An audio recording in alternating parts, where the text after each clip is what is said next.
Tayo yung pinagtagpo ng tadhana ng hindi sinasadya. Parihong iniwan at sinaktan, parihong pinabayaan at hindi pinaglaban, parihong magulo ang nakaraan, parihong di alam kung saan patungo ang kinabukasan. Nakilala kita sa pinakamadilim na sulok ng mundo ko, habang ikaw naglalakbay palabas sa nakaraan mo.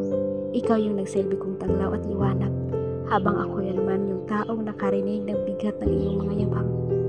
Ikaw yung nandyan nung iniwan ako ng lahat, habang ako yung nasa tabi mo nung mundo mo yung muling bumigat.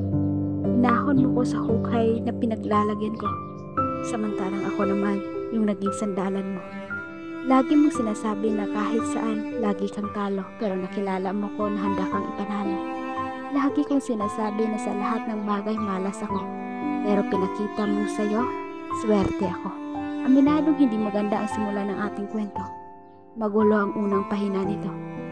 Pansamantala pa nga nating inihinto.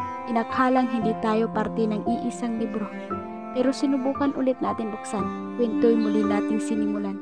Hinayaang tadhana na ang magulat ng kwentong sabay nating sinusulat. Makailang ulit nating sinabi na baka hindi tayo ang para sa isa't isa. Ilang beses nating sinisi ang tadhana kung bakit tayo pinagtagpo sa maling panahon at hindi sa tama. Makailang beses natin siyang question kung bakit ganito yung ating sitwasyon. Dumati pa sa punto na sumusuko ka na habang ako kumakapit pa. Muntik na akong umayaw habang ikaw ayaw mong bumitaw.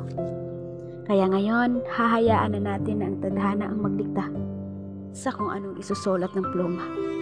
Hahayaan ang panahon ang maghilom at umayo sa mga nakaraan nating puno ng sugat at lapnos. Mahal, salamat sa iyo sa pagpili at sa pagtanggap ng buo.